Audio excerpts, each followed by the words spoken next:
there, gentle listener. It is time for another Science Me video. I have been away for quite a long time, and look at me, I have a completely different tablet with different audio quality. You can tell the difference between this audio and a previous video I may have done on my phone. This doesn't matter to the case in point of the situation today, but we'll just move on, shall we? Okay, so here's the thing. Okay, so I just saw a video on the YouTubes about time and how there is a theory talking about the idea that you can experience time differently, like in your subconscious and everything, but also that has apparently that's supposed to have nothing to do with reality, in the fact of like how how like your clock will work, because apparently the time will be the same everywhere, but you'll experience it differently. This is known as a metaphysical abnormality that has apparently would have nothing to do with real physics. In other words, like your internal clock, you would believe that hours went by or no time at all if you went the speed of light. If you go across the entire galaxy, you will still experience no time at all because you went at the speed of light. First of all, for a particle moving at the speed of light, let me explain something to you. Once you get into the interstellar spaces, it actually takes a certain number of moments before you end up anywhere else. So, you're going to understand that if it can take millions or billions of years to go from a star and end up where our eyes are, as the telescope sees things that are millions and billions of light years away, you can understand that all of these objects that are moving past you in the span of maybe a few seconds or maybe a few years, or in most light's cases, billions of years, you're going to understand that it's actually noticeable that stuff is moving past you. So, no, actually, light doesn't just move instantaneously across the universe as far as it's concerned. It would notice entire galaxies would just zoop by, and it would happen at an alarming rate. And also, if light could look far enough away, it would see distant objects move away slower, just like every other type of object in the universe. So, no, actually, moving at light speed doesn't mean that you have the experience of time to be zero. You wouldn't end up just made in the light bulb in my room and then immediately on my face in 0 seconds, and also have that happen where you're made in a star and then you're shot out into the universe and then hit my face. Because if you're like even 1,000 light years away, it's gonna take 1,000 years to get here. So it makes sense that you would experience at least 1,000 increments of some sort of moments in your experience. This is not what people in the scientific community believe, unfortunately. Or at least one particular one, which I'm about to show you. And so, I have been watching a few things, but also this. Can time stop? Now, the problem here, okay, is that time is the progression forward of the system. And light as a photon, in order to move, actually enacts some basic amount of force on the entire universe.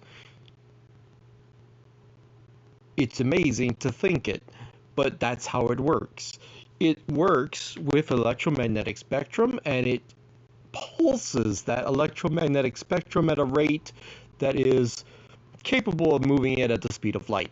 This is amazing. His face when he actually hears what her opinion of time is, it's just not, it doesn't sit right in his stomach. You understand? So this is a problem. There are some really other interesting videos out there, but the point is, I'm looking at this one, and I find them talking about time dilation quandaries as metaphysical and only to do with your body, or, sure I say it, only to do with your soul? I don't know how you would put that.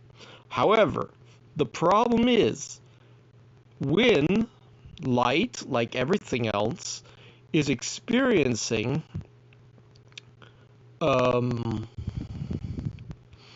is being shot from one object out in space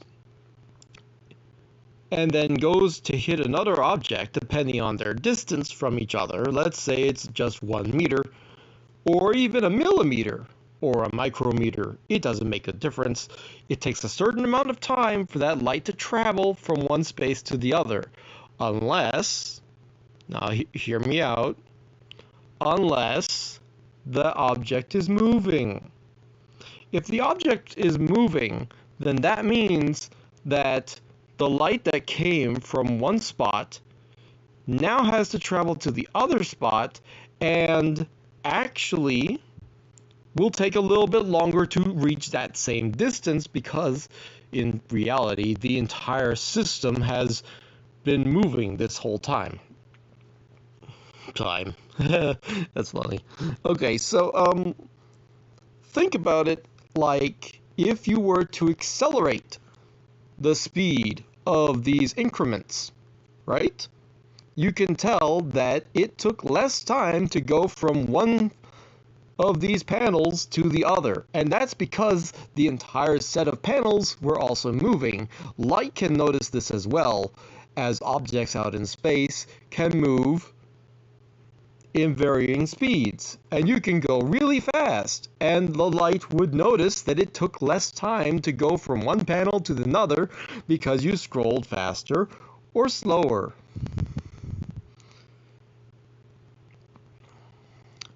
Please understand that this is important when it comes to satellites. When you have a satellite out in space and it changes its speed, the light that travels from the emitter onto the beryllium atom and then back to the collector, it does this at a rate of a few billion at a time in a second. And so, with that specific number in their mind and programmed in, the light is bounced off at that exact speed assumption, which, let me get this really clear to you, light doesn't care what everything else is doing. It can only move at the speed of light, depending on the subject matter that it's moving through. So if it's moving in a vacuum, it's obviously going to move at a regular pace. If it's moving through an object, it could bounce around a little bit and take a little bit longer to get out of that object. So this is what happens sometimes, but this is not what's happening out in space with a satellite. And so we assume time dilation. This is an assumption, you understand. And only an assumption, not a fact. Because what happens is, when a satellite, because it is in an orbit around the planet, it is constantly in a decaying orbit. This is one that is constantly moving, However, it's starting to slow down. And it does not stay at the same speed. It does not stay at the same constant momentum, but it slows down, and then it has to speed up in order to stop from hitting the planet. It uses a little boost from its rockets or its electric engines, and it just moves forward a bit, and then it can stay up in space. This is great because we need satellites up there, but in order to do those burns, it has to know what the correct time is. Now understand, if you're out in space, okay, and if you're, I don't want to see your face right now. It's not the most pleasant thing for me. This is much more pleasant. I think you agree. Those that actually turn into this video here turns into a couple of pandas. Spoiler alert, but it's cute, so enjoy that or enjoy this. This is also cute. This is fine. Okay, so here's the thing. The thing about it is that when a satellite is constantly slowing down, as the light is being shot forward towards the beryllium, it takes a certain amount of time for that light to get there. And if it took 1/1,000,000th of a second, and then it starts to have it slow down, it'll take 999,999 instead of a million. So it's off by 1. And it's only off by 1, mind you, but it's off by 1. And this is important. And then if it starts to speed up, that light could go from the beryllium to the collector and take longer for some reason. Right? And this is where the speed of the object seems to factor into how time is manipulated in this way. But the problem is, this is a very easy to solve equation. That if you know the speed of the object, and then the speed of the object in the next moment, or its deceleration rate, and acceleration rate, you'll find that it is possible, I will not stop, it is possible for you to know that the beryllium is actually moving closer to the emitter as it's slowing down and further away as it's speeding up. The same thing happens when the light goes from the beryllium to the collector. So, god dang it. Got a gas leak. Anyway, so this can happen on both sides of the trip, to the beryllium and from the beryllium, from the emitter and to the collector. So, emitter, beryllium, collector, that's how it goes. It bounces off of it. So anyway, the point is that this equates to a certain fraction of the speed of light, or it equates to a very tiny difference in the distances that the light is traveling, to the point where it actually counts. If it sends off a certain amount of these bumps of light, these little pixels, or photons I should say, if it sends off only that number of photons, or the photons are sent off constantly, a little bit of Doppler shift will sort of happen as it slows down and speeds up. I have, in my entire life, never experienced anyone talking about this phenomenon on how satellites are manipulated in space. There is no micro Doppler effect been ever talked about in any scientific papers, any scientific videos about the subject. Time dilation is a misunderstood conundrum. It's not so much a hoax as much as it is just simply misunderstood.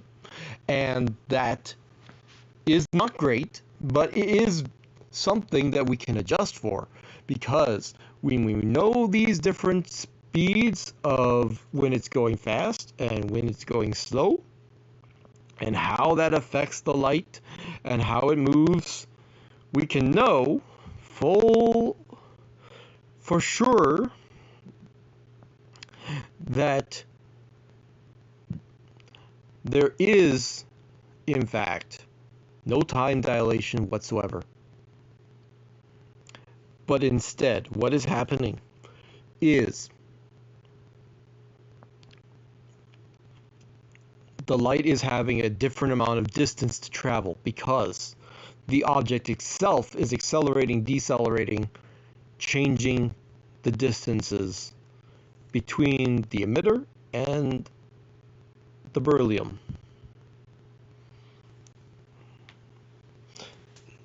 So, the question is, why isn't this talked about? Or here's the thing, what if I'm wrong? The Doppler shift in the system is already documented, but they don't talk about that on the YouTube videos. It's possible that could be the case.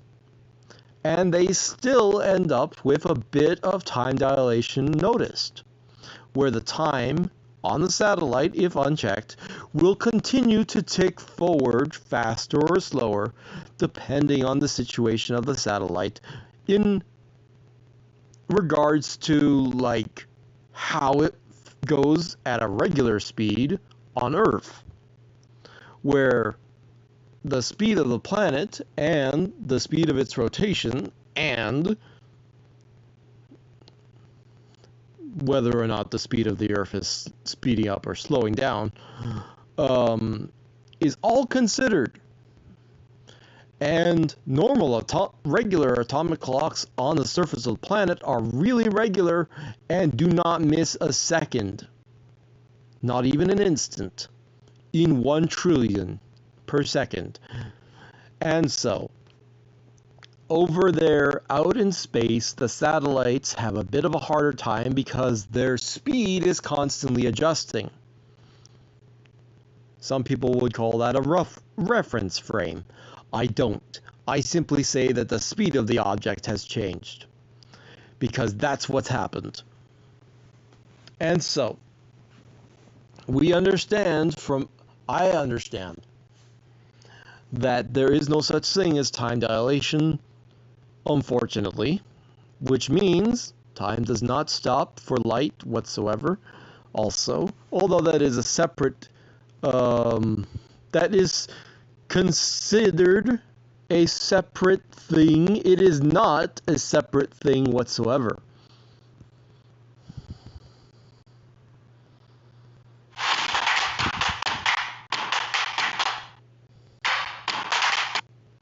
I don't care. No, I don't want to do that. Stop, go away.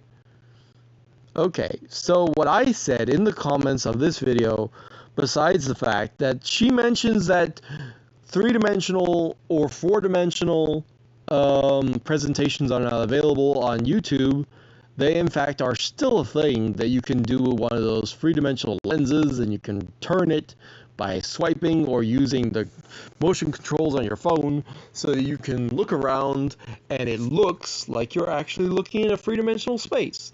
So you can't move like forward and backwards at the moment, so it's not truly 3-dimensional, but it is a little bit more than the simple 2-dimensional. And so, if we were able to, we could possibly make a 4th-dimensional YouTube projection and presentation. However, 4th dimension is simply another word for saying multiple layers within the same space. if you really want to look at multiple layers in the same space, all you need to know is something like this.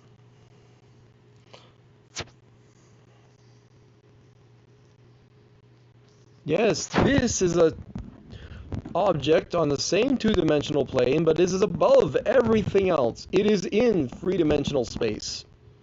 It's just a very flat three-dimensional space, and it's very different than conventional three-dimensional space, but it is still three-dimensional space. It is just of one pixel is on the bottom, and the other pixel is on the top. And then you have the clock, which is, of course, part of the same pixel.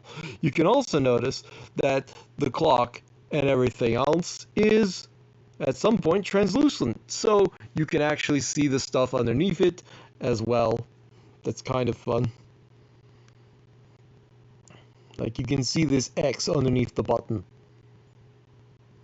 So that's a bit of the fourth dimension, where everything is connected and overlapping with each other and anything. But that doesn't matter about the main comment. The main comment is time dilation theory states that local time is adjusted depending on the gravity you experience or the speed, which is actually the same thing if you really think about it, and not a metaphysical subjective experience. Clocks are messing up. You completely misunderstood or misquoted the entire assignment F-.